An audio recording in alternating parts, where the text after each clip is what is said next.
She told him to find someone else for sex. He had an affair that shattered everything. They separated for 6 months, both convinced it was over.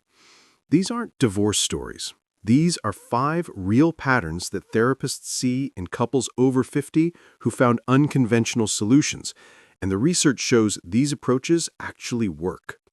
I'm Michael, and today we're exploring 5 relationship patterns that marriage counselors report seeing in couples over 50 who faced marriage-ending crises. These stories are composites based on therapeutic patterns, and they might challenge everything you think you know about saving a marriage after 50. Margaret, 58 years old, faced a reality thousands of women experience. Medical complications after surgery made intimacy unbearably painful. For 2 years, she and Robert avoided the conversation. They were becoming roommates in their own home, a pattern marriage counselors for older couples see frequently as bodies change with age. Research shows 60 to 75% of couples who seek counseling after a crisis can rebuild their relationship, but it requires radical honesty. Margaret suggested something terrifying, giving Robert permission to find someone else for sex, physical intimacy only. According to therapists specializing in aging couples, intimacy issues are among the most common challenges for older couples, yet also the hardest to discuss openly. Robert's first reaction was anger. He felt pushed away. But after months working with a marriage therapist who specializes in infidelity recovery and aging intimacy, they established boundaries. Complete transparency about any arrangement, regular health screenings, no emotional attachments, strictly physical, weekly emotional check-ins between them, and either could end the arrangement anytime. Robert found someone through a support community for people in similar situations. 3 years later, the arrangement continues to work for them. Here's what changed. Margaret stopped viewing physical intimacy as the only expression of love. They hold hands during movies. He brings her coffee in bed. They laugh more than they have in years. Dr. Talal Al-Salim, an infidelity recovery specialist, emphasizes that therapy was non-negotiable. Couples need structured support to rebuild trust and navigate complex arrangements. This solution isn't for everyone, but for them, it saved their marriage. But what happens when the betrayal already occurred, when trust is already shattered? That's where James and Patricia's story gets real. James, 63 years old, had an affair. Patricia discovered it not through detective work, but through a phone call from the other woman. 28 years of marriage, 3 grown children, and her world collapsed. The statistics weren't in their favor. Approximately 40% of people who cheat end up separated or divorced. 3 weeks after throwing him out, Patricia called, not to reconcile, but to understand. They began what therapists call radical honesty therapy, a structured approach used by infidelity recovery specialists. The recovery process involves specific steps: acknowledging the impact, assessing damage, providing validation and accountability, and creating an action plan. For 6 months, they worked with a therapist who specializes in affair recovery. The process was brutal. James answered any question Patricia asked, no matter how painful. Patricia expressed her rage and hurt without censoring herself. James provided a complete timeline of the affair. They both examined what was broken before the affair happened, and no major decisions about their future for 6 months. Patricia describes month 3 as the darkest. She screamed at him one day, cried in his arms the next. I hated him. I loved him. I wanted both things at once. What actually saved them? James didn't just apologize, he changed. He started individual therapy for his unaddressed grief and fear of mortality. He became completely transparent, phone, schedule, everything. He wrote Patricia letters every week about what he was learning. And Patricia did an equally brave thing. She examined her own emotional walls, the distance she'd created after their kids left home. Research from a 2014 longitudinal study found that couples who work through infidelity in therapy can become indistinguishable from couples who never experience cheating. Their relationship satisfaction reaches the same levels. 5 years later, they describe their marriage as stronger. James says, "I had to destroy everything to understand what I had." Patricia adds, "I had to decide, did I want to be right or did I want to be married?" But what if you don't even know if you want to stay married? What if you've simply grown into completely different people? Linda and George at 67 and 69 didn't have drama. No affair, no betrayal, just silence. After 41 years, they'd become polite strangers. This is extremely common for older couples. Retirement and the empty nest can expose differences that were hidden by busy schedules. Linda suggested something radical, a 6-month separation to rediscover themselves as individuals. George moved 15 minutes away. They agreed to no contact for the first month, except for emergencies, individual therapy for both, a monthly dinner to check in on their status, and each would try 3 new activities they'd always wanted. At 6 months, decide to reconcile intentionally or divorce kindly.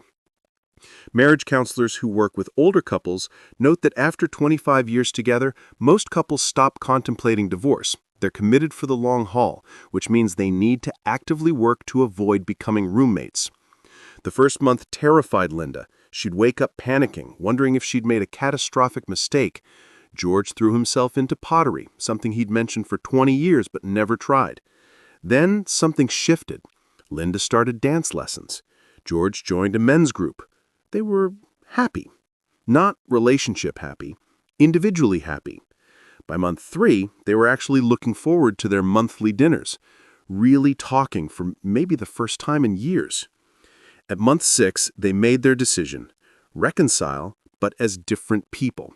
They keep separate bedrooms now, better sleep, and their intimacy became intentional rather than obligatory. Each has 2 nights weekly for independent activities. They plan 1 date weekly where they try something new together. Therapists who work with older couples emphasize that marriages aren't static. They're always changing, and feeling stuck is a problem that requires intervention. Carol says, "We're not the couple we were at 25. We're 2 whole people who choose each other every day now." Here's where it gets controversial. What about couples who decide traditional monogamy just doesn't fit their needs anymore? Donna and Frank, 61 and 63, opened their marriage not from crisis but from honesty. After 35 years, they'd both developed feelings for other people and refused to lie. Consensual non-monogamy encompasses many styles, including open relationships, polyamory, and other ethical arrangements, and research shows these can be as stable as monogamous relationships when properly supported. They found a therapist specializing in ethical non-monogamy. Colorado Therapy Collective and similar practices across the country now offer ENM-informed therapy, recognizing that non-traditional structures require specialized support. Their therapist helped them establish what's called the architecture of openness. Radical transparency, everyone knows about everyone. Primary partnership rules, certain things stayed sacred, holidays, family events, their home. Daily emotional check-ins about feelings, fears, jealousy. Regular health testing, and a pause button. Either could stop the arrangement anytime. They read research-backed books together, including The Ethical Slut and Opening Up. Donna started dating someone. Frank met someone through an ENM community. Was it easy? Absolutely not. Donna cried the first time Frank went on a date, but she also felt unexpected freedom. She wasn't responsible for being his everything anymore. 3 years in, they're clear. This requires security, advanced communication skills, and the ability to sit with discomfort, which most people don't naturally have. But for them, their marriage got stronger. They have weekly State of the Union meetings. They're more intimate now than at 30. Why? Because nothing is assumed. Everything is chosen. Frank says, "Every day she chooses me. Not because she has to, because she wants to." That's more romantic than any obligation. Therapists who work with consensually non-monogamous couples emphasize this isn't for everyone. It requires confronting relationship limits and being available for multiple people emotionally. But not every solution involves other people. Sometimes the work is purely between two people learning to come back together. Carol and Richard, 71 and 74, faced what therapists call the silent killer of long marriages, routine. Richard retired first and established his rhythms.